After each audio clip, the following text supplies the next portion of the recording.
Hey guys, I will be reading chapter 4, The Keeper of the Keys. Boom! They knocked again. Dudley jerked a weak.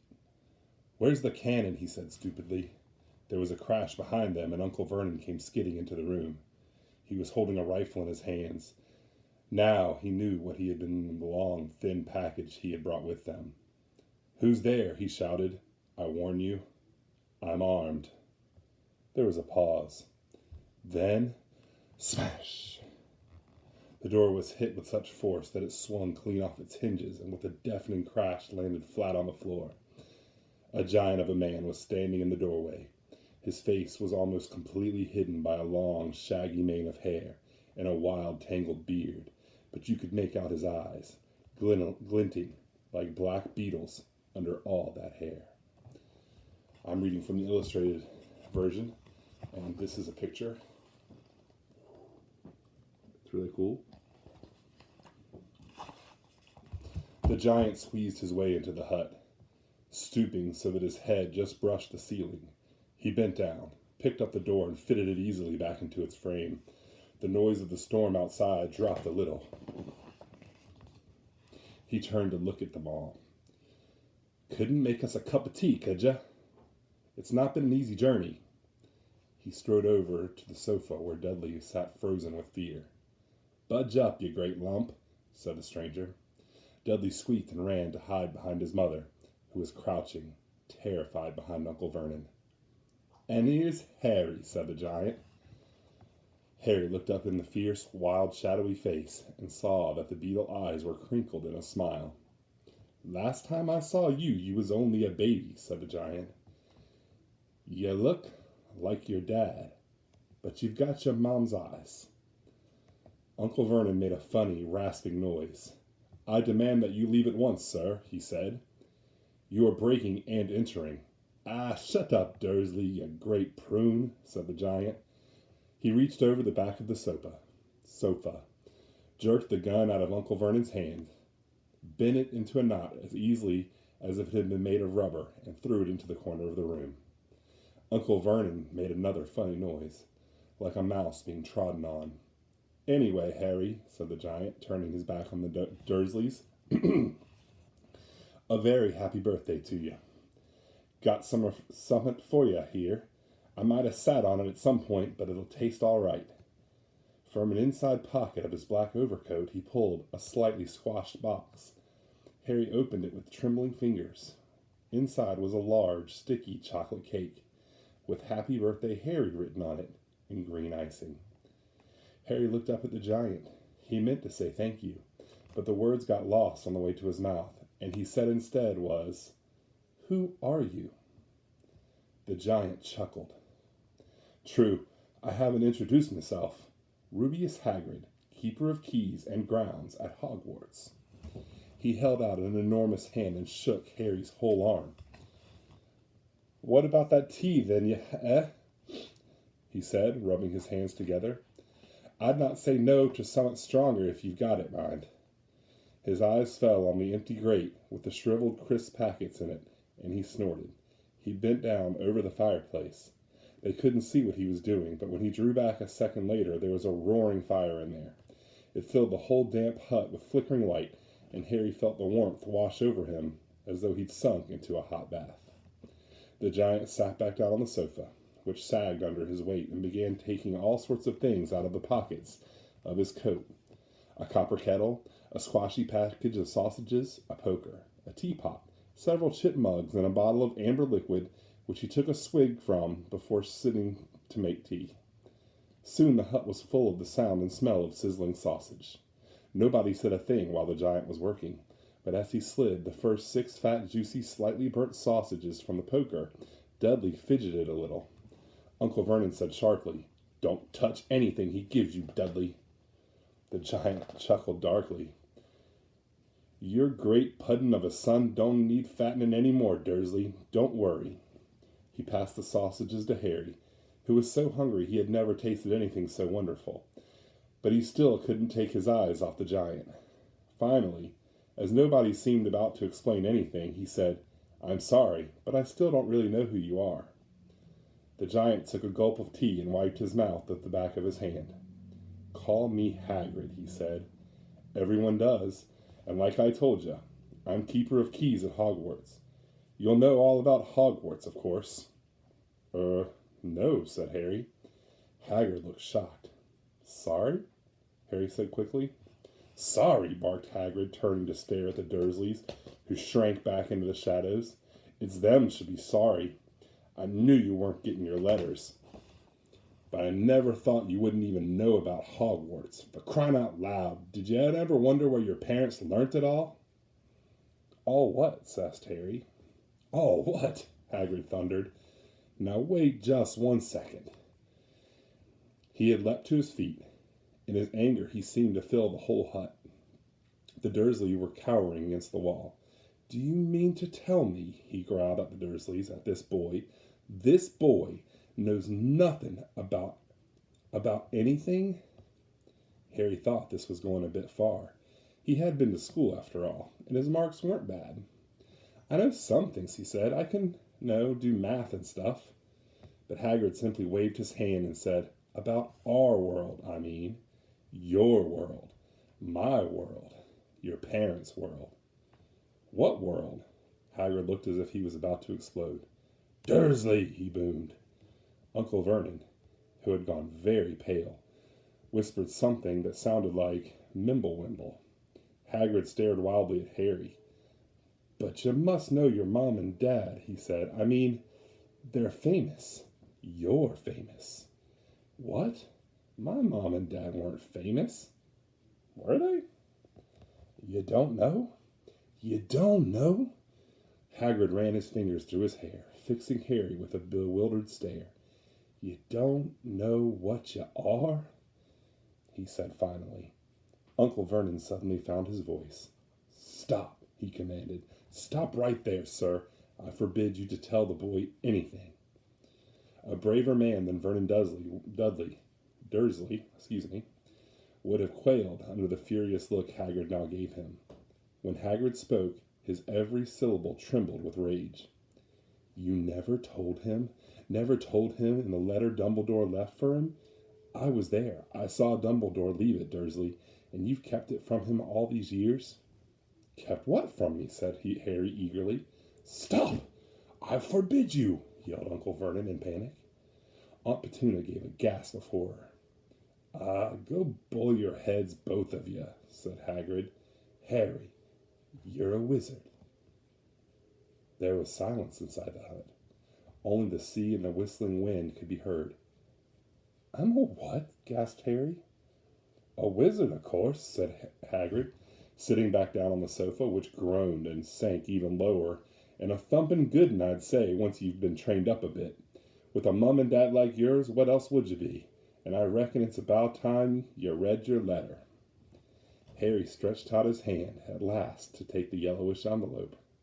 Addressed in emerald green to Mr. H. Potter, the floor, hut on the rock, the sea, he pulled out the letter and read: "Hogwarts School of Witchcraft and Wizardry. Headmaster Albus Dumbledore. Order of Merlin, First Class, Grand Sorcerer, Chief Warlock, Supreme Mugwump, International Confederation of Wizards. Dear Mr. Potter, we are pleased to inform you that you have a place at Hogwarts School of Witchcraft and Wizardry. Please find enclosed a list of all necessary books and equipment. Term begins on the 1st of September. We wait your owl by no later than the 31st of July. Yours sincerely, Minerva McGonagall, Deputy Headmistress." Questions exploded inside Harry's head like fireworks, and he couldn't decide which to ask first. After a few minutes, he stammered, "What does it mean they await my owl?" "Galloping Gorgons, that reminds me," said Hagrid, clapping a hand to his forehead with enough force to knock over a cart horse. And from yet another pocket inside his overcoat he pulled an owl, a real, live, rather ruffled-looking owl. A long quill and a roll of parchment with his tongue between his teeth, he scribbled a note which Harry could read upside down. "Dear Mr. Dumbledore, given Harry his letter, taking him to buy his things tomorrow. Weather's horrible. Hope you're well. Hagrid." Hagrid rolled up the note, gave it to the owl, which clamped in its beak, went to the door and threw the owl out into the storm. When he came back and sat down as though this was normal, as talking on the telephone. Harry realized his mouth was open and closed it quickly. "Where was I?" said Hagrid, but at that moment, Uncle Vernon, still ashen-faced but looking very angry, moved into the firelight. "He's not going," he said. Hagrid grunted. "I'd like to see a great muggle like you stop him," he said.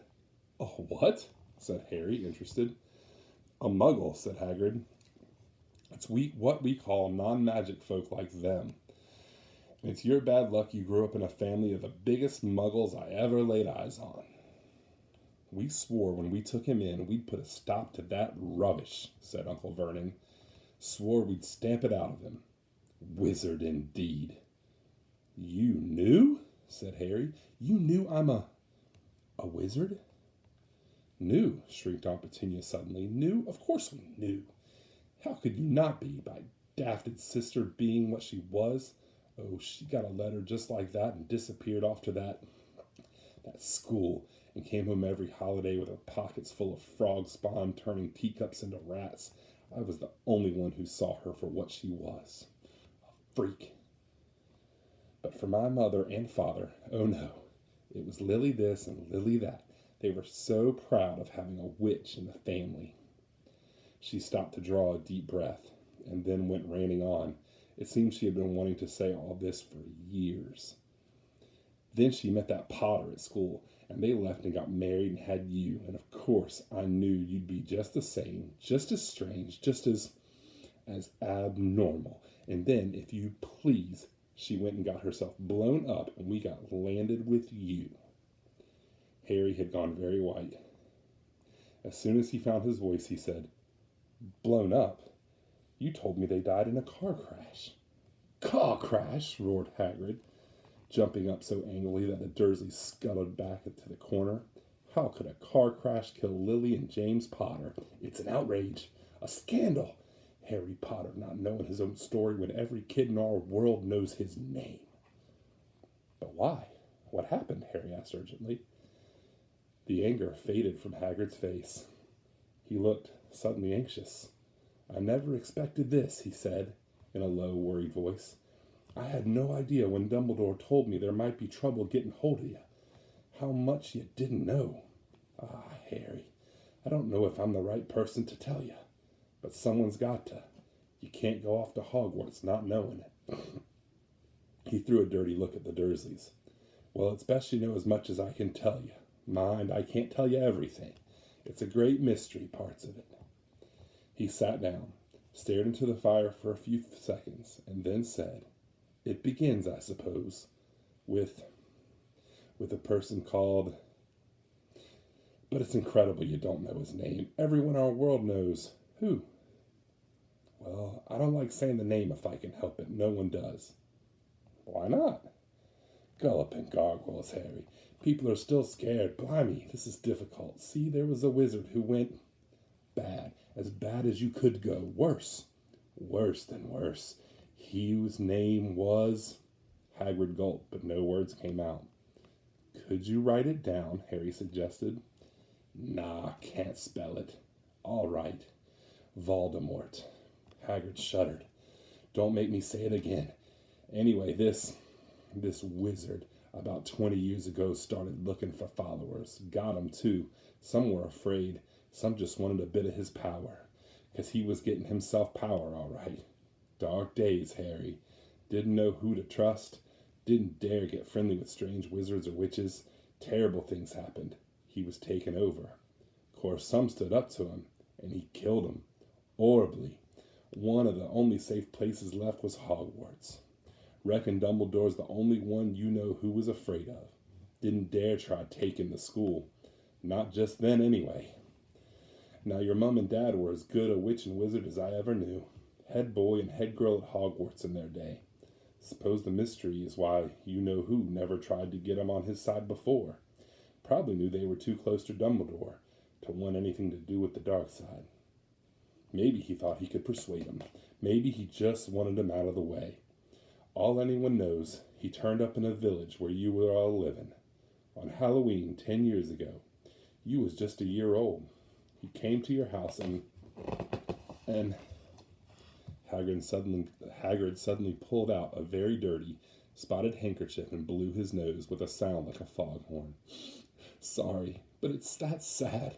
Knew your mom and dad, and nicer people you couldn't find anyway. You know who killed him. And this is the real mystery of the thing, he tried to kill you too. Wanted to make a clean job of it, I suppose, or maybe he just liked killing by then, but he couldn't do it. Never wondered how you got that mark on your forehead? That's no ordinary cut. That's what you get when a powerful evil curse touches you. Took care of your mom and dad in your house, but it didn't work on you. And that's why you're famous, Harry. No one ever lived after he decided to kill him. No one except you. And he'd killed some of the best witches and wizards of the age, the McKinnons, the Bones, the Pruitts, and you was only a baby. And you lived. Something very painful was going on in Harry's mind. As Hagrid's story came to a close, he saw again a blinding flash of green light, more clearly than he had ever remembered it before, and he remembered something else for the first time in his life. A high, cold, cruel laugh. Hagrid was watching him sadly. Took you from the ruined house myself on Dumbledore's orders. Brought you to this lot. Load of old tosh, said Vernon. Harry jumped. He had forgotten the Dursleys were there. Uncle Vernon seemed to have gotten back his courage. He was glaring at Hagrid, and his fists were clenched. Now you listen here, boy, he snarled. I accept there's something strange about you. Probably nothing a good beating wouldn't have occurred. And as for all this about your parents, well, they were weirdos, no denying it. And the world's better off without 'em, in my opinion. As for all they got getting mixed up with these wizarding types. Just what I expected. Always knew they'd come to a sticky end. But at that moment, Hagrid leapt from the sofa and drew back a battered pink umbrella from inside his coat. Pointing it at his Uncle Vernon like a sword, he said, I'm warning you, Dursley. I'm warning you one more word. In danger of being speared on the end of an umbrella by a bearded giant, Uncle Vernon's courage failed again. He flattened himself against the wall and fell silent. That's better, said Hagrid, breathing heavily and sitting back down on the sofa, which this time sagged right down to the floor. Harry, meanwhile, still had questions to ask, hundreds of them. But what happened to you know who. Good question, Harry. Disappeared, vanished. Same night he tried to kill you. Makes you even more famous. That's the biggest mystery, see? He was getting more and more powerful. Why'd he go? Some say he died. Codswallop. In my opinion, I know if he had enough human left in him to die. Some say he's still out there, biding his time, but I don't believe it. People who was on his side came back to ours. Some of them came out kind of trances. Don't reckon they could have done it if he'd come back. Most of us reckon he's still out there somewhere but lost his powers. Too weak to carry on, 'cause something about you finished him, Harry. There was something going on that night he hadn't counted on. I don't know what it was. No one does. But something about you stumped him all right. Hagrid looked at Harry with warmth and respect blazing in his eyes. But Harry, instead of feeling pleased and proud, felt quite sure there had been a horrible mistake. A wizard? Him? How could he possibly be? He spent his life being clouded by Dudley and bullied by Aunt Petunia and Uncle Vernon. If he was really a wizard, why hadn't they turned into warty toads every time they tried to lock him in a cupboard? If he'd once defeated the greatest sorcerer in the world, how come Dudley was always been able to kick him around like a football? Hagrid, he said quietly, I think you must have made a mistake.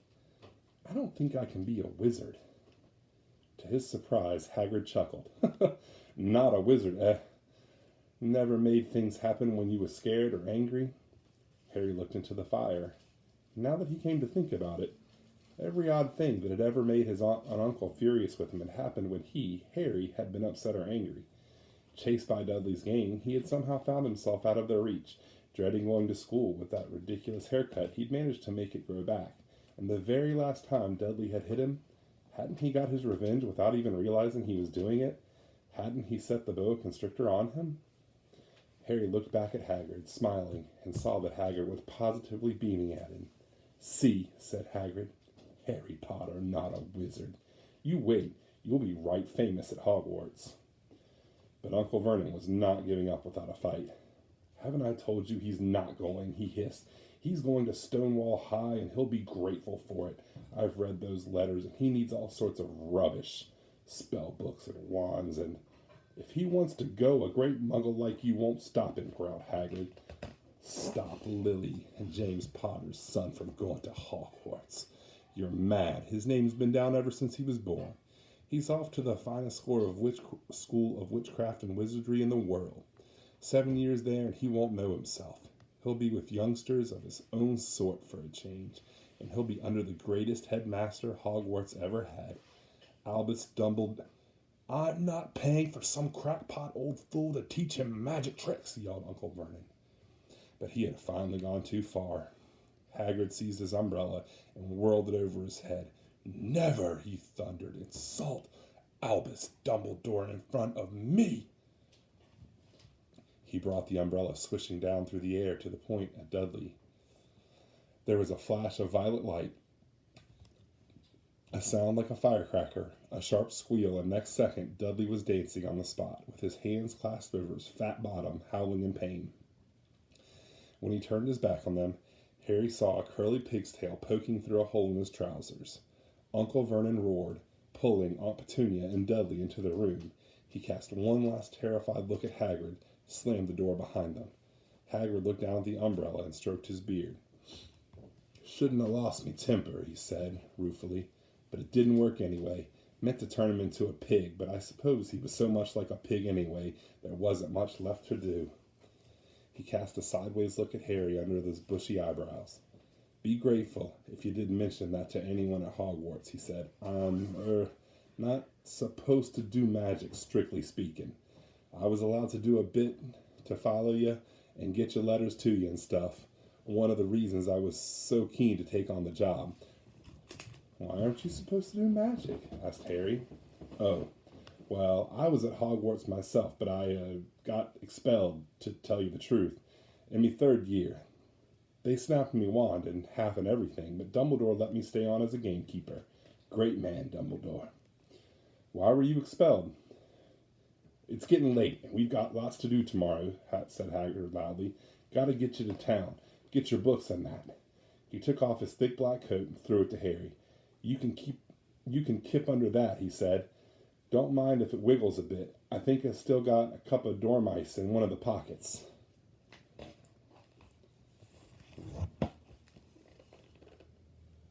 That's where they were. And that is the end of chapter 4.